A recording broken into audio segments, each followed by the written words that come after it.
Welcome to the Polgar Chess University. In this lesson, we will focus in on rook versus pawn endgames. Generally speaking, obviously, a rook is a lot stronger than a pawn or even two pawns. The time when that gets tricky is when that pawn is pretty far advanced, and especially if it has another brother, another pawn helping it, or the king. In some situations, a pawn with the help of another piece or two can be even stronger than a rook, even though in the numeric value the rook would be stronger. For example, if you would have two connected passed pawns, that is two pawns on neighboring files, let's say a pawn on b3 and c3 with black versus a white rook, assuming that there are no kings or other pieces nearby, typically the two connected passed pawns, once they reach only 2 squares away from promotion, they are stronger than a rook, and the rook cannot stop them.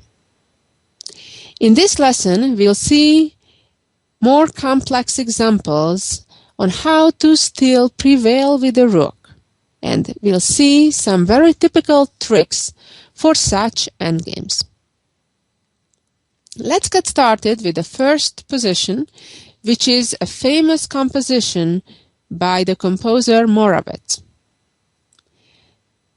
In this position, it's white's turn, and black has two connected passed pawns against white's rook. However, white has the opportunity right away, right now, to capture black's second pawn on g7. However, as we shall see, that would be a serious error. Let's play through that variation to learn why it's a mistake to play the obvious king takes pawn. Naturally, black would advance the passed pawn. White would try to run with the king to hold off as much as possible, h3, but as we can see, each of the king and the pawn can only move 1 square forward at a time, so therefore the black pawn always will be a square ahead of the white king. King g5, h2, king g4, and white is just one move too late, because if the king would be already on g3 and black would to promote the pawn to a queen, obviously white would checkmate with the rook. However, now that the pawn promotes, that check only results in a skewer that wins the black queen but ends the game in a draw. Now, here is the key point that I would like to share with you. If we move back to the position right after the black pawn gets promoted on h1. And what if the white king now moves to g3, threatening that famous checkmate on a1? Well, while sometimes in similar situations that checkmate threat would be unstoppable, it is not the case here. And it is because black only has one single defense, but one single defense is just good enough, namely moving the queen back to h8 and from there covering the key a1 square. And from then on, of course, if white would want to renew the checkmate threat, let's say moving rook c2, the black queen is free to keep giving checks, and black will have a winning endgame.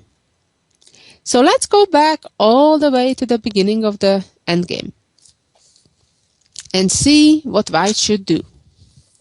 This is one of those exceptions when it's better not to be stingy or greedy and capture the opponent's pieces.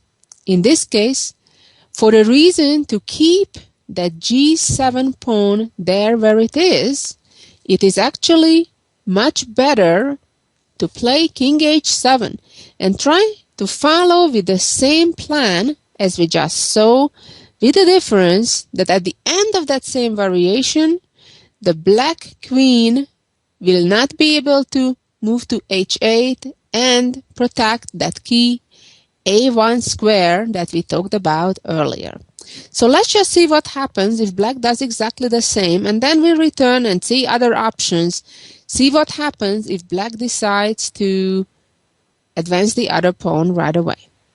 So after h4, white would play king g6, h3, king g5, h2, king g4, and when and if now the black pawn promotes to a queen, all of a sudden the white king moves to g3, and that g7 pawn stands in black's way to save the game.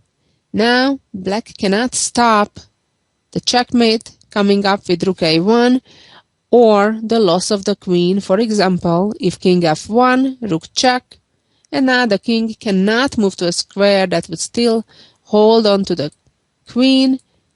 Rook would just capture the queen for free and then follow it up by quickly attacking the pawn on g7 and winning the game real easy. Let's go back and see the situation just a few moves back if, before promoting the pawn to a queen, in this position, black would choose to play g5.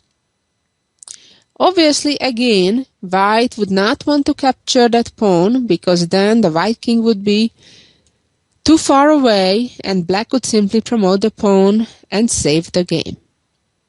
What white would need to do now, follow up and play king g3, threaten with checkmate in the corner. When black can make a tricky move, and this is a very typical motif that's worth remembering, promote the pawn to a knight. Now the big difference is that this promotion arrives with a check.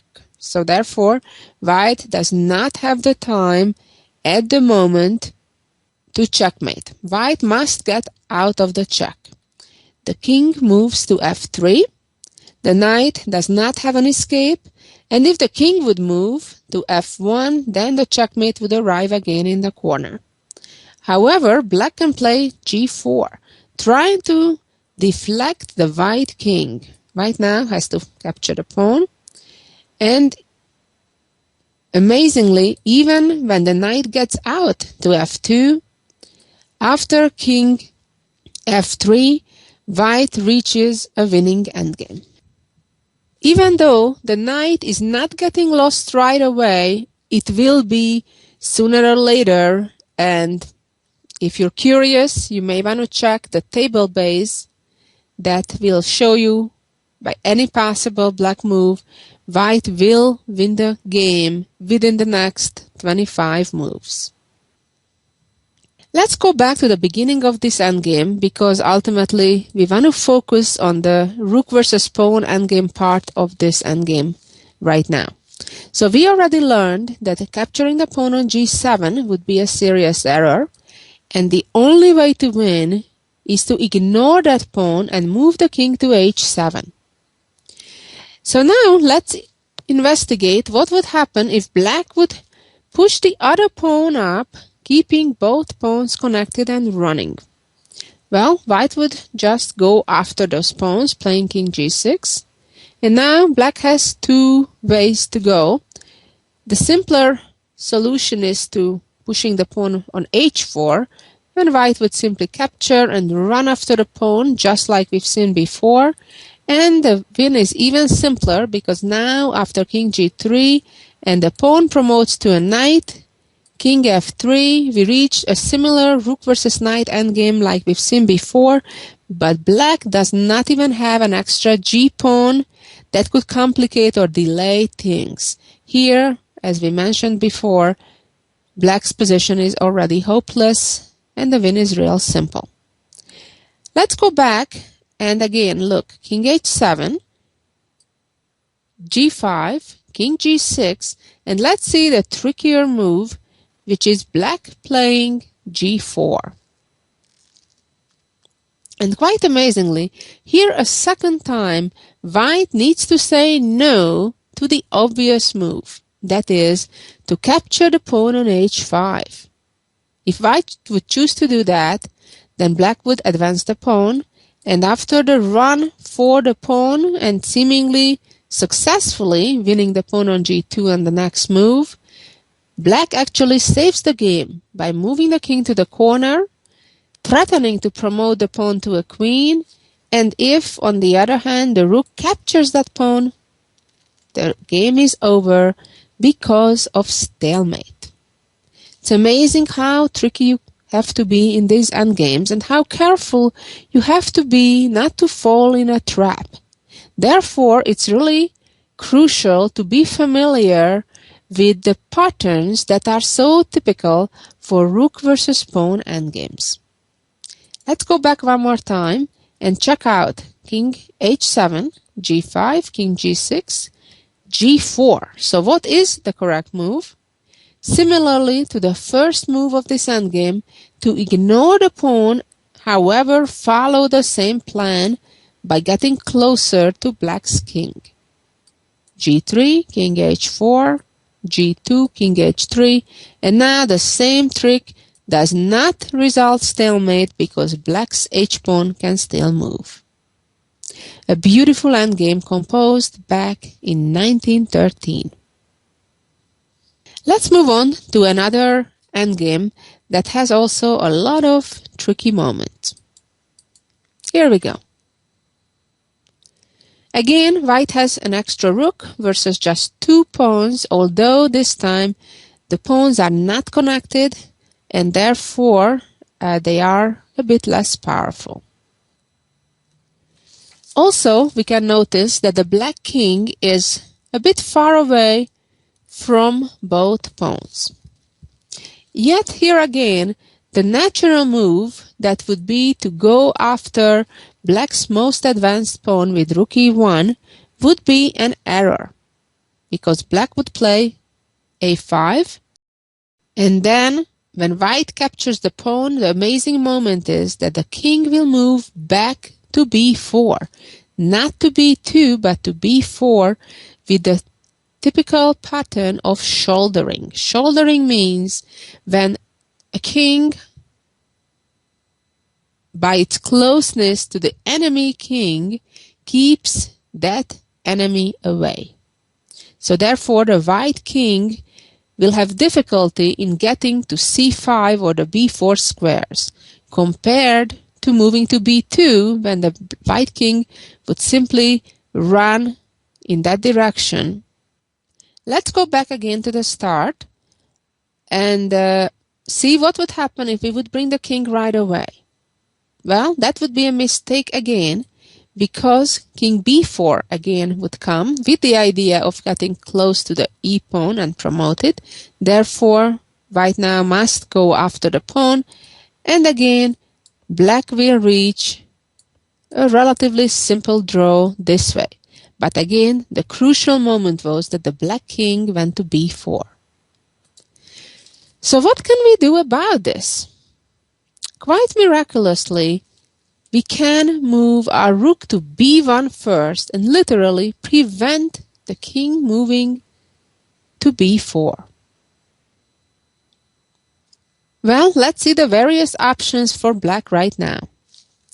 If black would move the e-pawn, then already the white king moves forward, and if black would promote the pawn, rook would take and white would have gained the important tempo for the king already being on e7.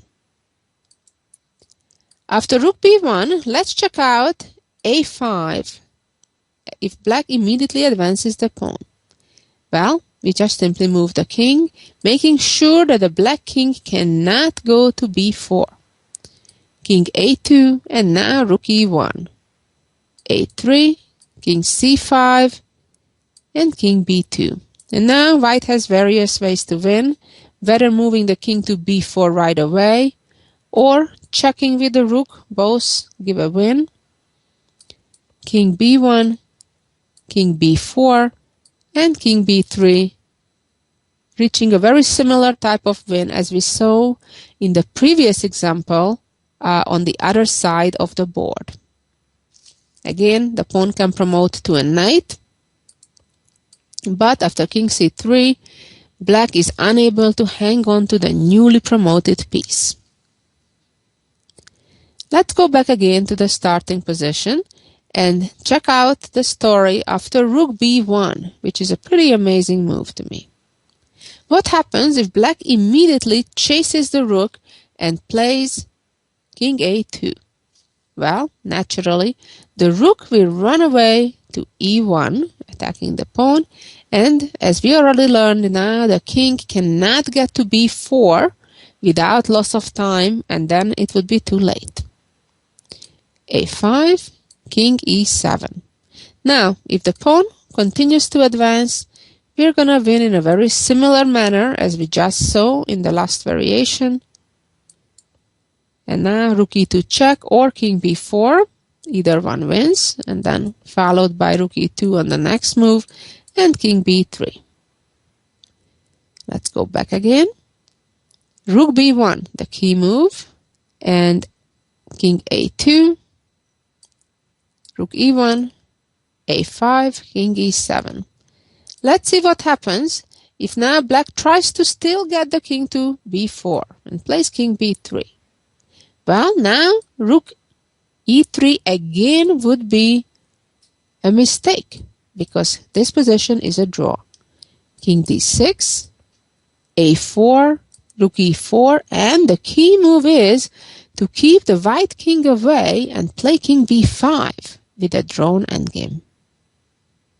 And if now king d5, a3, king d4, a2, rook e1, and king b4, black saves the game just on time. Let's go back to this key moment where white should not take the pawn. Apparently that pawn is unimportant for our purpose, which is to hold off the a pawn. The e pawn is already held off and there is no need to capture it unless the black king is ready to come and protect it. After a5, white needs to play king d6 immediately. Now, if king b4, king d5, a4, king d4, a3, and rook b1, and then the king comes to c3, giving white the winning game. Let's go back again.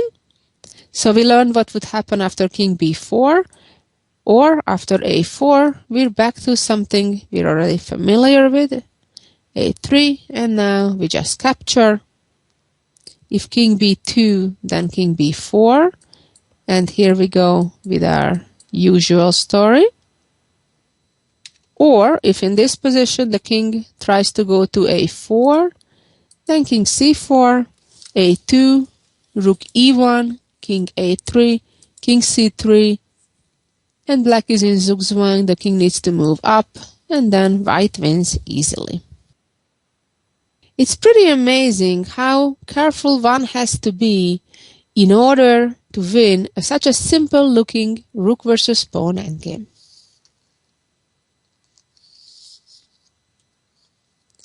Let's move on to a different type of position where the weaker side only has one pawn versus the rook. And you'll see that even these situations aren't as simple as they seem to be. In this position, white has only one way to win the game. As we hear all the time, rook endgames, the rook are best behind the pawn. Well, this is no exception. The white rook needs to get behind the pawn. Also, the other tricky thing is the white king needs to be ready to react to, depending where the black king goes on which side, to go on the opposite side. Therefore, playing king d6 right away would be a mistake, because then after e4, and even if the white rook gets behind the pawn, the game would be still a draw after all these moves.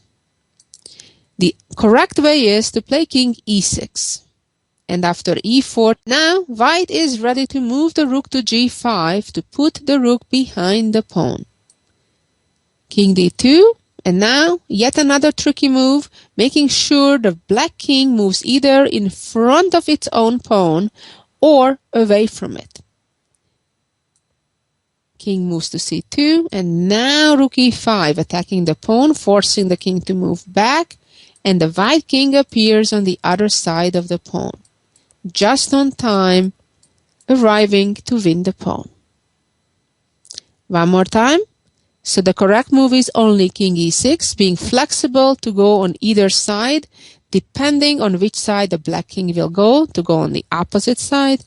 After e4, rook g5, for example, if the king goes on this side, then we give again the check, king f3, and the king appears on the opposite side. Very nice. And one more example on our theme today.